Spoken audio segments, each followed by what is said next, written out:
I have a fun intro. The following podcast is a W2M Network original production. Visit W2Mnet.com for all of our other great podcasts, plus news, reviews, articles, and opinions from the worlds of wrestling, video games, football, and entertainment. Just when you thought it was safe to go back onto the soccer pitch. Yeah, we're here. It's soccer to the max. We're back. The World Cup is over. Gold Cup is over. The summer of soccer, semi-over. I mean, there's still the Leagues Cup coming up. Right now you have Campeón de Campeones, the Liga MX going on as I speak. But nevertheless, we persevere with a brand new soccer to the max. Eric Watkins holding down the fort. Fearless leader and awesome producer Sean hopefully should be back next time, but you're not going to listen to me drone on and on alone. Of course, I have here with me someone who's brought up a little bit of pre-air hype. So, Rachel McCrieger, let's hear it. So, Eric, I know you are a man of taste, so to say. Did you see the video of Carly Lloyd getting a lap dance by Jennifer Lopez? And if you didn't, you're welcome. No, but I know what I'm doing after the podcast tonight. and as a minor aside, look, we all saw the viral video of Alex Morgan post-match in the locker room. People, if Cervanco, her hubby, got a sample of that, what are y'all's problem? If he didn't, then we're going to have words. That's all I'm going to say on that issue.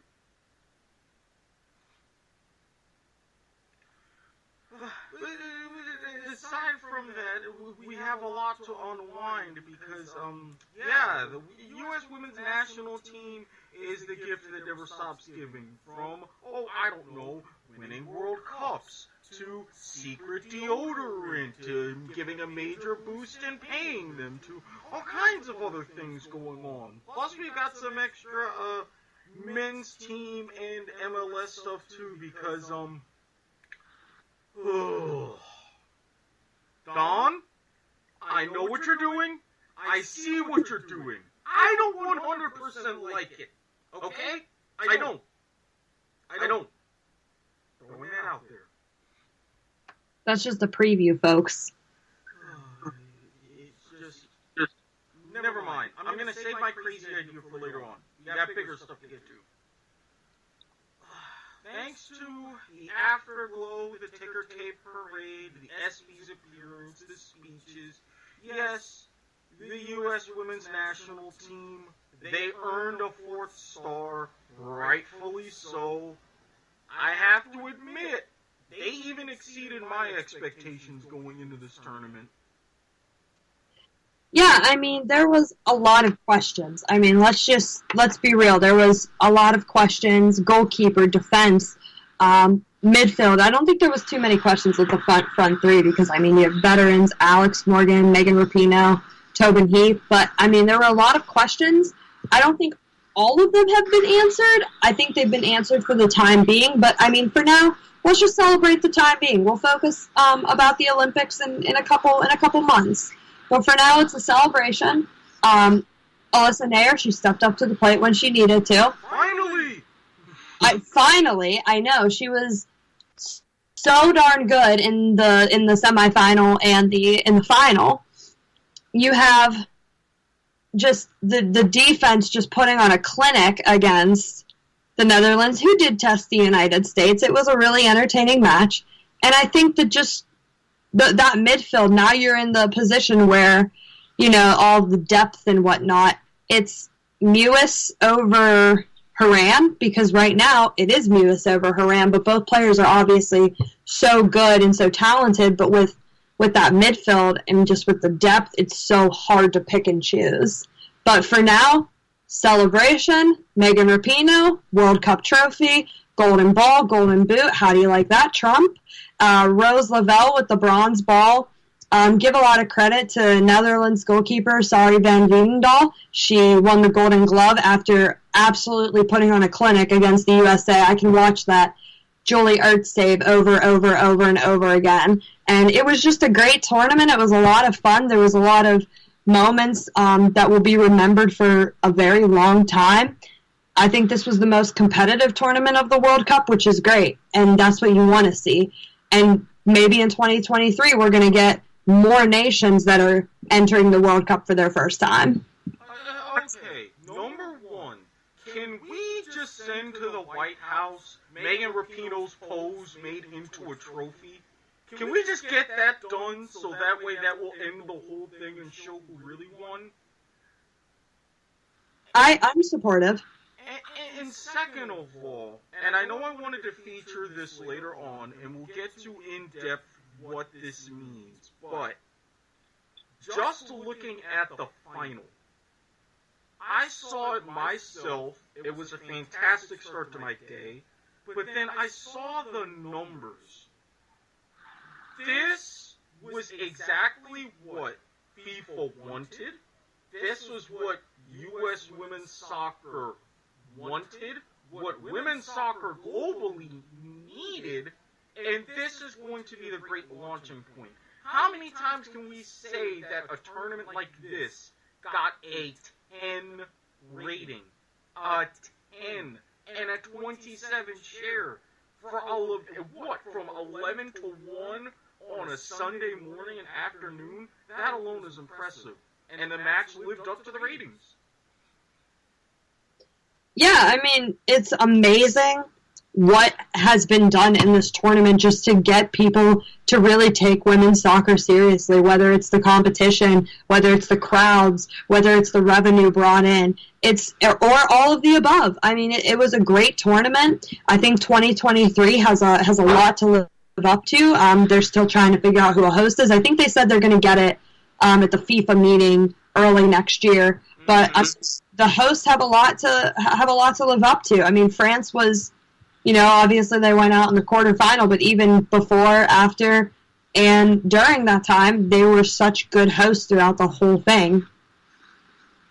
Absolutely. France coming off of hosting the expanded Euro 2016, and they got the warm-up with the Under-20 Women's World Cup last year.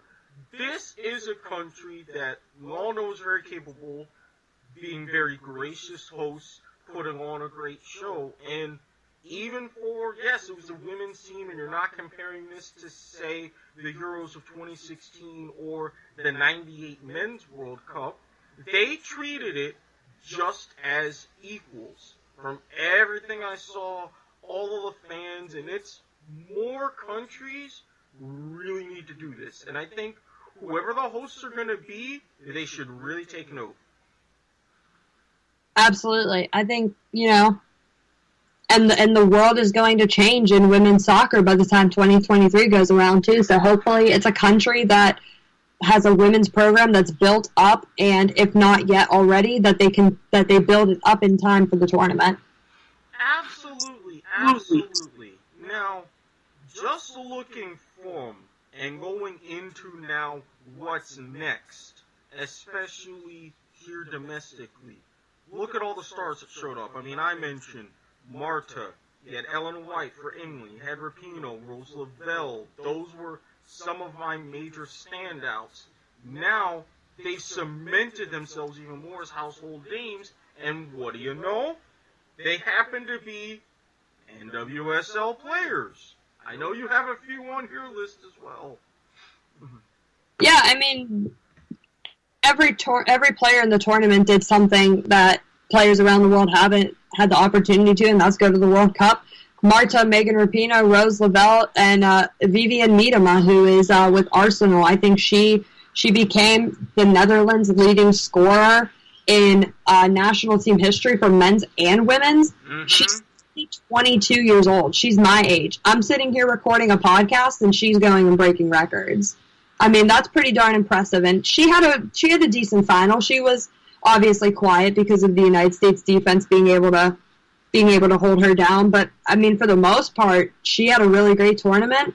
And this is you have to give a ton of credit to the Dutch team because they went to their first World Cup back in 2015, just 4 years ago. They were out in the quarterfinals. I think round of 16. And now they're at a World Cup final. Win or lose, they're champions to the people of their home country. Well, I mean, not to mention, just in between that last appearance, which was their debut, which was modest, but now World Cup finalists, European champions for the first time ever. Mm-hmm. Yes, this is a country that loves, of all sports, and I learned this, long track speed skating. That is a sport that will shut the Netherlands down above anything else. But to now add this onto a long and storied history with those Olympic athletes, hey, this is just that kind of momentum that really everyone is looking for. Yeah, absolutely. I hope the women's game can grow in their home country for club, too. Of course, it should. Now, speaking of the domestic game growing, as far as club soccer, now things are somewhat back to reality. We have the NWSL. ESPN stepping up, starting with what was really a thrilling match between Portland and Orlando, which... You all right there? I saw it. I had to rewind back and see it again. And it's funny because right after the final whistle, that's when the recording stopped. So it was just like, my DVR knew me. Just one to get out of the way, but the first of 14 matches, the rest of the season that are going to be broadcast on ESPN, including the playoffs of the championship game. ESPN, first, can I just say thank you? Just thank you. As they said at the beginning of the broadcast, this is where it needs to be. National television. Yeah, and I mean the quality of the broadcast, like, listen, I will stick out my neck. Yahoo did a great job with what they had. I'm sure they weren't given all the resources. They had a great job with what they had, and they're still delivering quality content for the games that aren't on ESPN. But having them back on a primetime station, having them back with a multitude of resources is so good to have. I mean, the quality of today's match was just so good, so crisp and so clean. And I'm just really happy for the players that they're going to get the attention that they deserve. And even the players that aren't national team players, because, I mean, side note for a minute, you've got Kristen Hamilton, who just lit it up while the internationals were gone with 7 goals. She had an assist yesterday. And it's like, how do you bench a player like that? But that's another rant for another day. But, I mean, you're giving these other players who maybe aren't household names the opportunity to shine. And this is the whole point. I mean, ESPN also did the right thing. For those that were watching through Yahoo or even back on the Lifetime, what have you, they kept the same crew, they had the right graphics, everything was as it was. It's just with the power of ESPN and all of the mouse behind it, there it was. And this is going to be great, but this also brings up a lot of stuff about the NWSL. To their credit, the women's national team, they agreed to kind of scale back their victory tour as compared to 2015, where it was 10 games. Now it's only going to be 5, with that 5th one just announced. But with this, let's face it, the NWSL still has issues. Now, granted, they are, if I remember correctly, the longest lasting of the women's leagues in the United States. They're in their 7th season. But they're still going through a lot of struggle. Yeah, I mean, there's a lot of improvement that is going to be made. I think, Budweiser joining the league as an official sponsor. I mean, obviously you have Heineken for MLS, so having a beer sponsor is really great. They have the funds to do it, and good for them for stepping up to the plate. But I think with the NWSL right now, I think it's great that the Victory Tour got shortened. I actually learned a lot about the Victory Tour. I'm going to do a little promotion for Caitlin Murray's the national team book. If you really want to learn about the national team, check it out. It's a fantastic read. But this was a victory tour that was started from the ground up by players. The Federation didn't even want it. The players wanted it. And now the Federation wants to keep these 10 games, but the players are like, you know what? No, we've got to grow the league. And I think that's really noble by the players to say, hey, we've got to grow the league. We've got to see what's going on. We've got to give these other players that aren't national team stars, and even who are on national teams but don't quite get the credit they deserve. Somebody like Raquel Rodriguez comes up to mind. I think it's great that they're giving them a little bit of a platform too. And I think just right now they're wading through the waters. They're cautious because of this ESPN deal, because I don't think they want to mess it up, and I think they want to keep it going for a long time, which why wouldn't they? Mm-hmm. But I mean, it's baby steps right now, but I think the league needs to make a really big push with marketing and with getting people to these games. And I will give credit to a lot of the NWSL journalists and a lot of the fans. They're doing so good with getting people to come to their local games. It's fantastic. I mean, Sky Blue FC is not going to get the crowds that Portland gets, but still, they had the largest attendance this past weekend for their game, which is great. And I mean, that's even looking at it. Those national team players from the U.S., they're not even back yet. They don't come back till next week, and attendance has spiked throughout the league this weekend. So it's going to grow. I think it's time to ride out the hype. It's sad to see when it doesn't go right, because it happened with FC Kansas City. And what was annoying about the World Cup was how they kept calling Kansas City this great soccer town, and all these crowds there watching the U.S. women's national team, but yet FC Kansas City folded because of lack of attendance, and lack of attendance means lack of revenue. So, I mean, it sucks when it doesn't work, because you'll probably get a team that folds, but if it works and it continues to work and not just for 1 or 2 months, then it could really be a big boost to the league. And hey, maybe talks of expansion could start happening more. And this was kind of the point that I was leading to, as I mentioned with the ratings. A 10 rating. 10% of all American households were watching the Women's World Cup final. A 27 share. If there was a TV on in this country, anywhere, home, bar, office, wherever it was, 27% were watching that match. Now, if you peel off to these new marketing deals, this is a new television deal for the rest of the season, yes, if I'm the NWSL, I take the rest of this season, because you still got, thankfully, a ways to go, ride out this wave, set yourself up, and I would say sometime between the Olympics and the next World Cup, you got a 3-year window. That's when I would look to expand. There's 9 clubs right now. I wouldn't push anything past 12. I think that's a good number. If you look at a lot of the top European leagues, Italy, the Women's Super League in England, they're hovering right around 12 teams. Spain, everywhere. 12 seems to be that magic number.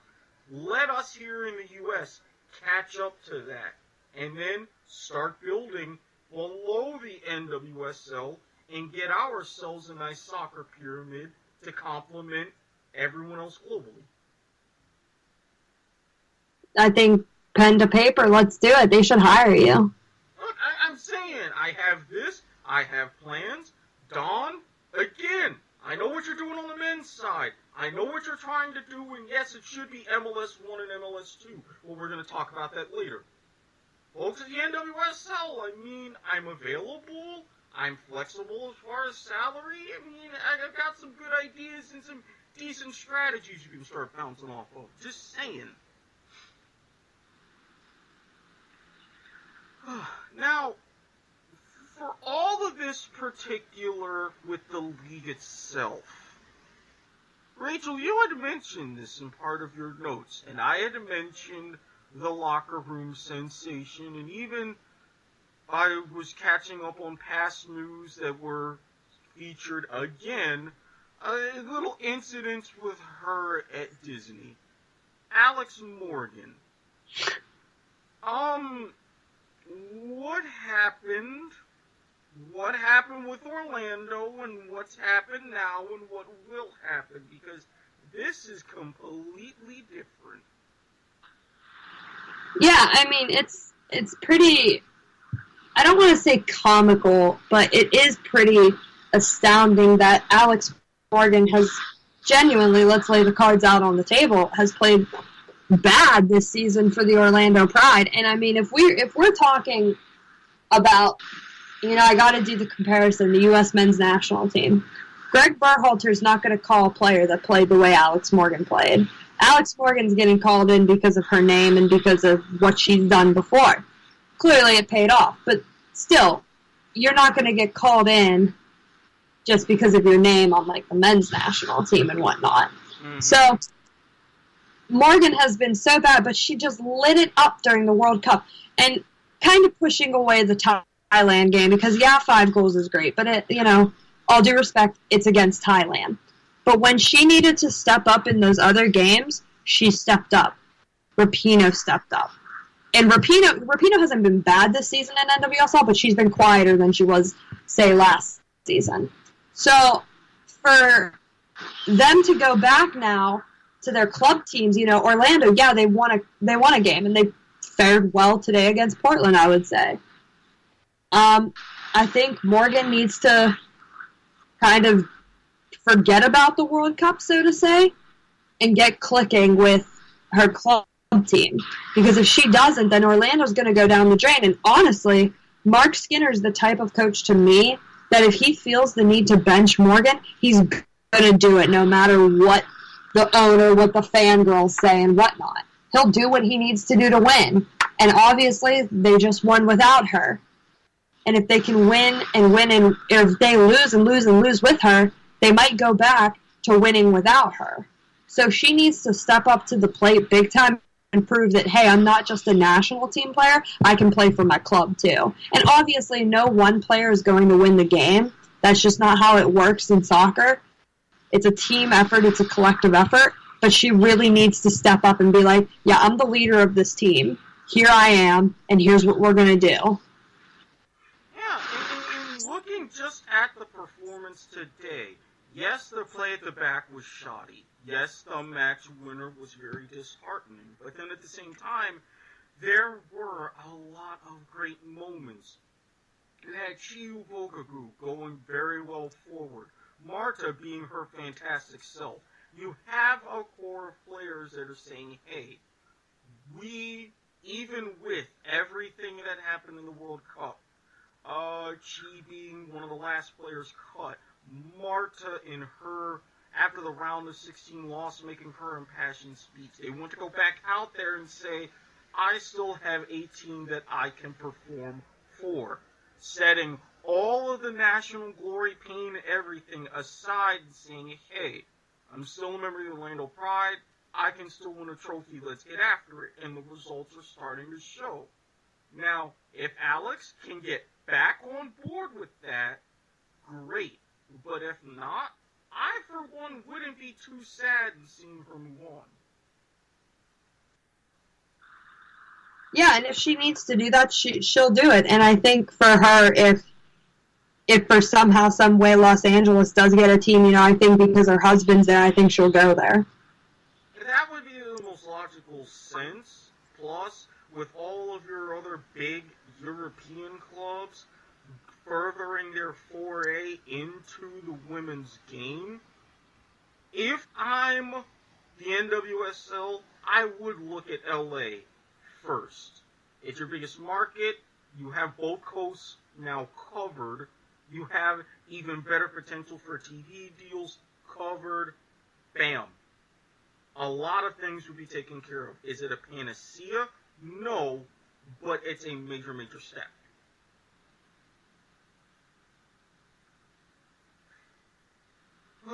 Now, for all of the good that was with the women's team, we've got to talk about the not as good. I'm not going to say bad, but not as good with what happened with the men's team.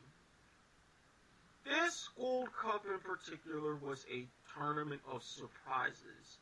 You had, thanks to help from El Salvador, Curacao making the knockout stage. You had Haiti winning their group for the first time ever, going toe-to-toe with El Tri, losing in a heartbreaker that I really don't think should have 100% happened in that semifinal. So to see the men do what they had to do in the group stage, make it to the final, and really not have a bad as a performance as I thought in the final, there's hope. There's a lot of changes that need to be made. I'm still not a fan of the 4-1-4-1, not with our players, but there's a lot there to build from, and there's a lot that we can get to where we can push incredibly far forward thanks to this tournament. And you know what? I remember talking to our good friend over at Last Word on Soccer, Matt Pollard, and telling him, I read this article, and one of the players from Mexico said, there's no giants in this tournament anymore. It's really anybody's game. Mm-hmm. The U.S. really didn't.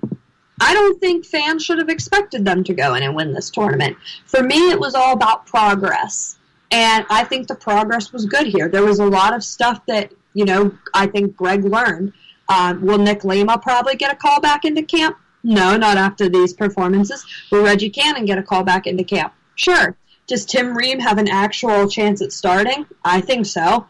Where's Christian Pulisic best on the field? Who does he pair up with the best? Should Jossie start over Josie? No, by the way, but it's still a question, and there's answers there, and Greg finally got his answers. He doesn't have his full squad, though. He doesn't have John Brooks. He doesn't have DeAndre Yedlin. He still has a chance to call in guys like Jeff Cameron, Fabian Johnson, Aaron Johansson, Alfredo Morales. There's a lot of players he could call in. He doesn't have that full squad yet, and I'm excited to see when qualifying does get underway who he's going to bring in, because I think this is going to be a new-look team, but it's not going to be a radical change under Greg. And I think you see that with guys like Josie, Omar, and Michael Bradley coming back. Mm-hmm. And the only thing that I can think of that I would drastically change, keep Zach Steffen as the starting goalkeeper. I don't like Tyler Miller being a backup. I think Ethan Horvath really earned that spot, and I think it was kind of taken away from him on a whim. I do like Sean Johnson a lot, but I mean, like I said, there was a lot of positives here. There's a lot of growth, and I think right now Greg has a lot of decisions to make, and this tournament was really good for him to figure out how he's going to make those decisions. It's going to make the process a little easier. Well, Greg, there's one decision that I can help you with, and I'm just going to say this. You need 2 strikers! For the love of God! That part does not work. I know that you're in between a rock and a hard place with Jazzy Zardes and Josie Altidore. Fine. But please, I'd like to think we still have at least a little bit of depth at forward to where we can manage and finagle that a little bit, because some of those plays and those link-ups, they weren't working. Extra piece of advice, when you're in possession and for your attacking phases of play, don't do the 3-2-5. No. Wrong. Especially if you are going to do it, fine. Make those on the wing more inverted wing backs. You have better chances in possession in midfield. That's how Mexico was able to carve. I'm just saying. I think you hit it. I don't know much more I can add to that. I do have a rant, though. Hey, the floor is yours. Let's talk about the One Nation, One Team real quick before we go into the players that we think prove themselves. Yeah. I have a bit of a challenge for the U.S. Women's National Team fans. Can we go a month without bashing on the men's national team? There are very few federations that do what our federation's fans do. And that is, the women are great. I'm 100% for equal pay. Absolutely. Everyone on this podcast is. Everyone in the soccer world probably is. But it's not the men's fault. The men don't get to decide who gets paid and who doesn't get paid. That's the higher-ups at U.S. Soccer. You have a problem, you take it up with them. And to these fans, it's not funny, it's not cute, it doesn't make you more popular among the women's players, it just makes you trash. And to be honest, you're hurting the game. You're not growing the game in the country by doing that, you're hurting the game. And, I saw a post from Jermaine Jones, who went to the 2014 World Cup, and he had said, the men's team and the women's team, they need to work together to build soccer in this country. And that goes for the fans, too. I never see U.S. men's national team fans. They don't have a reason to shit on the women's team, but still, I've never seen them say, oh, look at what we did, and here's what they did, and we're better, and blah, blah, blah. I've never seen that happen. But the women's team, women's fans don't understand. The men's game and the women's game are two completely different levels. The U.S. national team, they earned their right to go to France. Absolutely, they earned what they got in France. But that's not to say that, they have the upper hand in qualifying. They're going to go to the World Cup every single time because the Mexico team for the women is not the Mexico team for the men. They don't get funded. They don't have the right players. They're not Chicharito, Carlos Vela, Chucky Lozano, and Ochoa. They're just not. Costa Rica, they're not what their men's team is. Panama, not what their men's team is.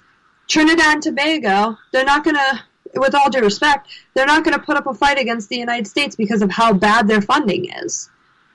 There's two different worlds, but it's two different teams, but it's one federation. We need to start acting like it. This is why I've talked about U.S. soccer so much. Because clearly this is one of the sports to where you've got a lot of haves and a lot of have-nots. U.S. in particular, we've always been one of the haves. I've always said about not just the men's team, but just soccer in general. Stop with the whole, you have to pay to get access to the best coaches, and, it's only a thing for the suburbs, and this and that. The mentality is, men, women, boys, girls, go out on a park. Go out on the street. You got a couple of nets. You got a ball. Pick some teams. Let's play. If you really want to go grassroots, do that. And yes, for our women's soccer team, we are one of the haves. Even with the fact that there's huge gaps in time where the women bring in more revenue than the men. And you have the women outperform the men exponentially. Yes, if I was a man and if secret deodorant would make more men's deodorant rather than just women's, I would wear it. I would use it simply because they stepped up and say, hey, 23 grand a player out of our pocket, let's go. So this has nothing to do with just equal pay, but everybody's attitude is in the wrong place. And I personally challenge U.S. soccer. And I'm going to just say this for what it is.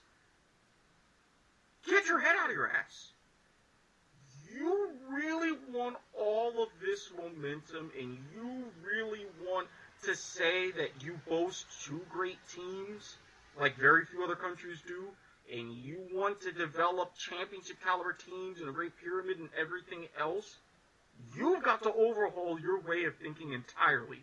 Everyone in one soccer or U.S. soccer house should think to themselves, how did we really get here? How can we fix it? How can we make this equitable and better for everybody? Because you're right. It all stems from the top. Once the ideology of there changes, everything else can change. And that's our rant, ladies and gentlemen. Oh, the first one out of the night. Dawn, you're not out of the woods yet. I'm getting to you later. Now, with this Gold Cup, personally, again, I gotta give another shout out to a former mailman who put down the hat and uniform, Tyler Boyd. Keep this up. I love you. I'm rooting for you. You were in a bit of a sticky situation. Overall, I thought you did very, very well. Zach Steffen, I saw a very good article about you and your trials and journeys and everything.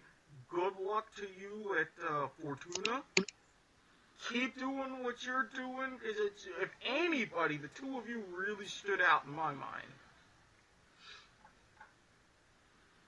Yeah, I think for me, really enjoyed Weston McKennie. I thought not just on the pitch as a soccer player, but as a leader, I think he's really grown. You saw him standing up for his teammates. You saw him getting into a bit of a scuffle. I mean, we've seen players go head-to-head with Mexico. Obviously, the Michael Bradley Chicharito thing will go down forever. Matt Miazga doing the, hey, you're short to the one guy back qualifying, which was absolutely hilarious. And now you have Weston McKennie, who literally got choked out by a Mexican player, CONCACAF, doing what they do best, a.k.a. CONCACAFing. And you know what? I'll go out here and say it. I didn't mind Tim Ream during the World Cup. Matt Pollard and I, it's against his will, but we're starting the Tim Ream fan club, and you are all welcome to be part of it. We're accepting applications. We have 0 members besides Matt and I so far. But I thought he did well. He is a center back by trade. I like him in the system where Berhalter really has, hypothetically speaking, you've got Reggie Cannon on the right, Tim Ream on the left. Let's say Aaron Long and Matt Miazga in the middle. I like the fact that Reggie Cannon goes up a lot and that Ream stays back, because I think that's where the U.S. got caught a lot, because they would play a natural midfielder like Fabian Johnson at left back, and so you have him in the right back, normally DeAndre Yedlin, going up too far into the attack. And then you'd have 2 center backs, normally Omar Gonzalez and Jeff Cameron, out in no man's land having to cover all sorts of space. Now you have Tim Ream dropping back to help out. He's getting up the pitch, but not so far up where he can't get back. And I got to talk to him a little bit in Cleveland. He said, that's what I do for my club in Fulham, so it's nice to be able to play at the right position that I'm in. I think, he's not the left back of the future for the USA. That has been the Achilles heel for this team. I believe he's 31 or 32. He has a chance if the U.S. makes the World Cup to go, depending on, what happens in the next 2-3 years. But, I mean, he's good there right now. I think maybe we'll see Jorge Villafana get a chance again. We're going to see DeAndre Yedlin back, and maybe Reggie Cannon will go over to the left. But I think Tim Ream did enough in this tournament, and Reggie Cannon, to give Berhalter the confidence to say, okay, Tyler Adams, I was playing him out of position at right and left back. You know what? These guys can hold down the fort. He can go back up to the midfield. Especially if you're going to have possession of the ball like you do. If you get caught out on the counter, I want a guy like Tim Ream who can automatically drift back, hold a line in that back 4 to really say, uh-oh, we can't just immediately make those crosses and everything. We've really got to sit, slow down, and really set up our offense in our half of the pitch. Some of these things, it just doesn't make sense, but thankfully, we're going to see Mexico again in another friendly in September. You're going to have CONCACAF Nations League matches in October, November. So there's a lot of key times for Berhalter when all these other guys like Yedlin and everyone else come in. He's ready to go in situations where he can make tweaks with really minimal consequences. So this is a bit of a blessing. Agreed. So, you had mentioned CONCACAF, and I even heard it tonight during the Campeón de Campeones, which is played at whatever it is called now, formerly known as the Home Depot Center out in Carson. The chant is back. The chant isn't going away. No matter how many times you warn, no matter how many times you say that you've got a 3-step procedure where the match would be halted or abandoned or what have you, why is everybody dropping the ball here? I mean, of course, Mexico's not going to do anything about it. They say that things are working. CONCACAF isn't even acknowledging that the chant is homophobic to begin with. I mean, should everybody just go over their heads and write to FIFA to intervene? Because it's going to continually be a bad look. Yeah, and I mean, how many times does the Federation have to suffer because of this? I mean, they're getting fined, and these players are being let back, and they're still doing it. I mean, enough is enough. Yeah, and everybody was talking about, yes, and we mentioned Mexico all throughout the Gold Cup, even in their final, even winning the championship, even in all of these matches. It's like, okay, you're leaving the Federation to just be fine to be fine. Clearly, these fines aren't sending a message. I mean, you feel bad for a lot of the players who are out there, so it's like, you have to do something, because personally, if this goes on, and I wouldn't mind seeing this, hey, have a match or two behind closed doors. Again, I would feel bad for the players, but maybe this would be an overall benefit. Anything to get it to stop. Yeah, because I don't want to have to deal with this for another upwards of 7 times in the next 2 years, because let's face it, they have a pretty easy a group in Nations League, and we're going to be sitting here in 2021 with the next Gold Cup. Mexico going to be one of the favorites thanks to Tata Martino. This is going to happen all over again. I mean, if you have rules that you can give managers like Martino yellow cards and have him suspended just like the players, which I thought was a bit of a funny sight, I'm not going to lie. Some similar measures have to be done for the fans. Big sigh. But I will say, one good thing about this Gold Cup, to kind of put a bow onto that before we go on our last bits, I was very glad for Tata Martino, even with the yellow cards, even with having to sit out. He was the guy that I was personally rooting for, because with everything going on in the madness at U.S. Soccer House, yeah, he's the guy that should have been laughing all the way to the top of the trophy presentation. Yep. I agree. So, good for him, and even though Juan Carlos Osorio, I hope to see him with another gig, because, let's face it, El Tri, he wasn't terrible, but you at least got a very good replacement. The man knew what he was doing. He took his personnel and said, okay, we're going to attack on the wings. We're going to have some higher lines. We're going to be aggressive in the midfield. We're going to close down certain things defensively and make you make support and runs. I got my tactic, and I've got wins to show for it. Try and stop us. He's laughing. Now, finally, we had mentioned this. We're going to be talking about money and certain things to come up to wrap up to the show. The payments for the Men's and Women's World Cup. It was part of the whole equal pay chant, which, again, I'm completely on board for. Gianni Infantino, I'm going to ask you something.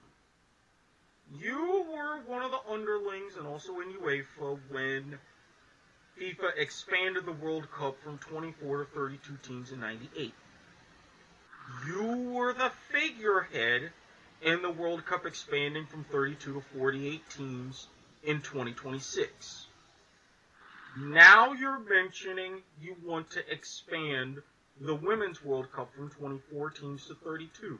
I personally have no objections to that. But with your efforts in saying, oh, we're going to double the prize fund, Rachel, can you help me do a little bit of math here? Probably not. I'm bad at math, but I'll give it a go. All right, I'll keep it simple for you. In 2015, the entire purse for the Women's World Cup was $15 million. The U.S. women took home $2 million. If you double each of those numbers, what do you get? A lot. Okay, alright, that's a start. We're going to learn. Told you I'm not good at math. Well, allow me here. If you double 15, you get 30. Yes. 30 million. That was a purse for this year's tournament. If you double 2 million, you get 4. That's what the women took home for winning this tournament. Oh. Now, FIFA has said they're going to double it again. Well, if you double 30, you're getting 60. So the projected purse for 2023 is going to be $60 million. First of all, you're dividing that amongst more teams. And second of all, that would normally be a very respectable $30 million increase. You would agree? Agreed. However, let's put this in perspective. For the men's tournament in Russia, that had a purse of $400 million. Les Bleus Français, for winning it by themselves, they took home $38 million. Now, you think of this $30 million jump in prize money from the women's tournament is going to be good, only to find out that the men's tournament purse is getting a $40 million boost. So there's a total of $440 million up for grabs. So you figure whoever wins is going to be taking home somewhere between 40 and 45 million by themselves. Crazy. Gianni, I know what you're trying to do. I get it. But if you really want to put your money where your mouth is, and talking about all the money that the Swiss banks have, would it kill you to make the women's purse at least $100 million? Would it really? After the millions of people who attended the matches, over 1 million, of the billion people who attended or who watched the World Cup on TV worldwide, you can't do a little bit better than tripling their money and at least work to actually narrow that gap a tiny bit?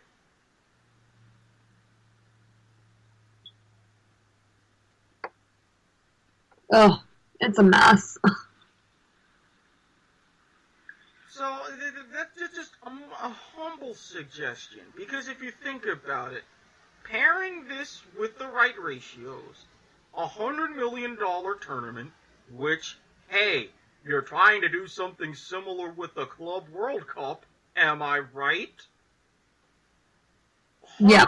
$100 million, so divide that by 8, you're looking at about 13, maybe 15 million for the champion. Now you're starting to get somewhere. Oh, so much math. See, I tried to make it simple, though. I didn't get into any trait equations or anything like that. Thank God, because I would have lost my mind. Yeah, this is just a little bit of a funny thing that I had, that it's some math that even I couldn't understand to make you feel better. Good to know, at least. And now, and here, we're going to end on this. Don, number 1. I like what you're doing with the All-Star competition. The skills competition. I think that's fantastic. Long overdue. I've always liked what you've done with your MLS Homegrown Challenge. I always think it's great to get the young guys some good exposure as well. I don't have any qualms of what you're doing for All-Star Weekend. A big plus for there. I don't have any qualms for you getting an MLS team in Vegas either. I think it's a good market. It's proved itself as a sports town. Will continue to do so when the Raiders arrive. But Don, bro, you lied to me. all this, oh, we're only going to expand to a certain point, and I don't see it getting past 28. Making me look stupid because I saw right through you, going to 32 teams. Now you're saying you're already projected to go to 30.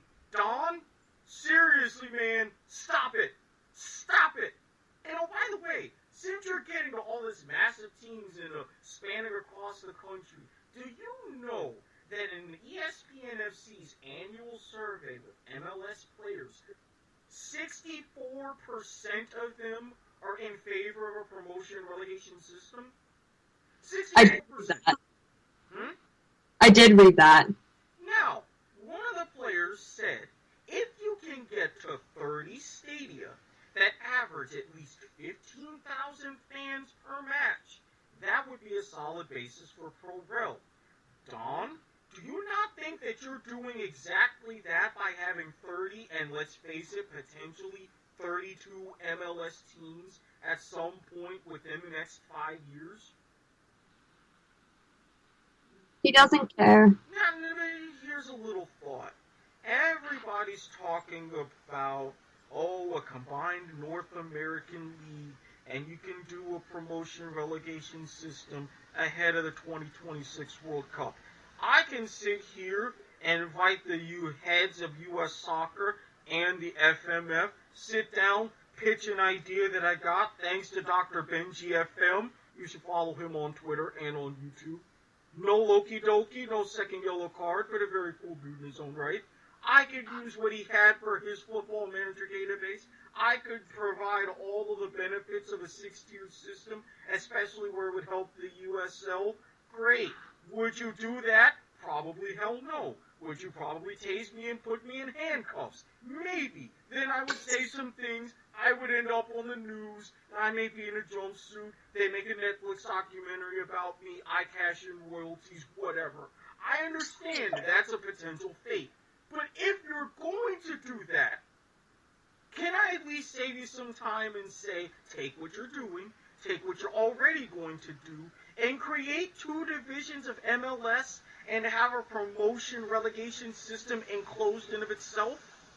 You could do 2 leagues of 14. You can do a 16 and a 14. You can do 2 leagues of 16. Would that be so hard to even think about? Rather than trying to be like the NFL or NBA or Major League Baseball and have a 30-franchise organization.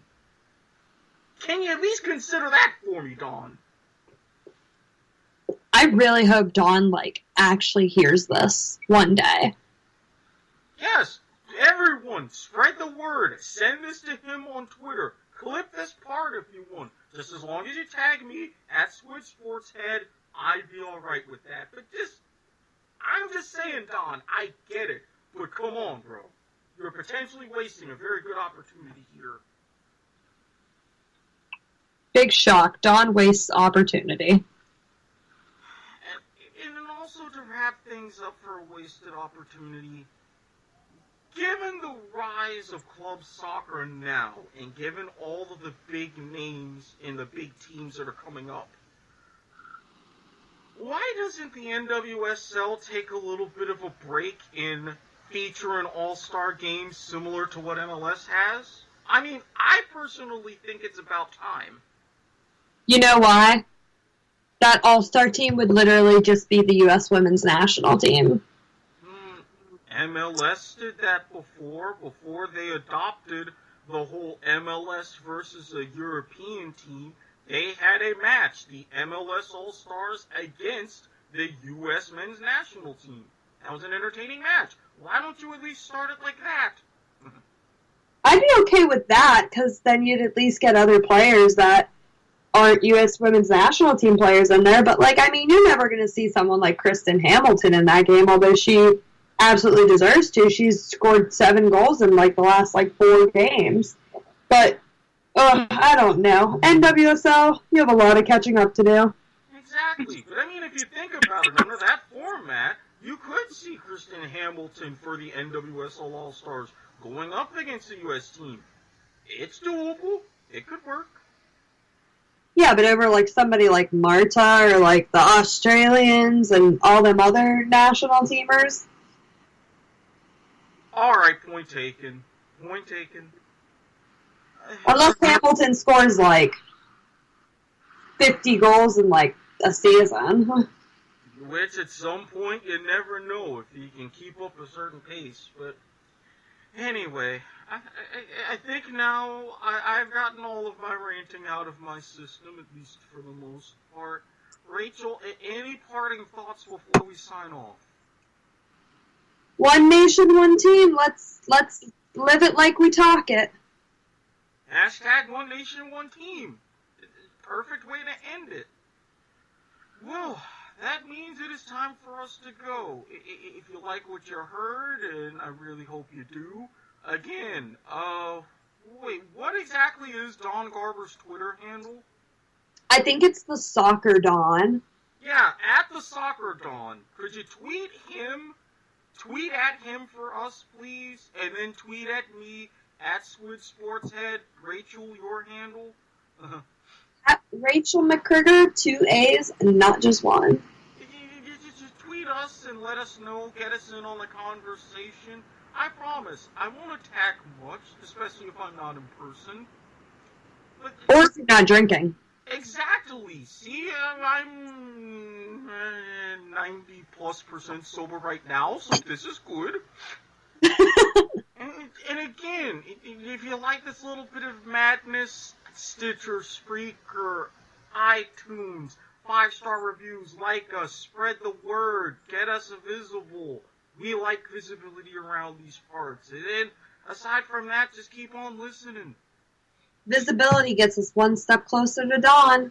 See? You see, folks? It's a method to our madness. But, on that note, as we salute that method, until next time, peace! See ya!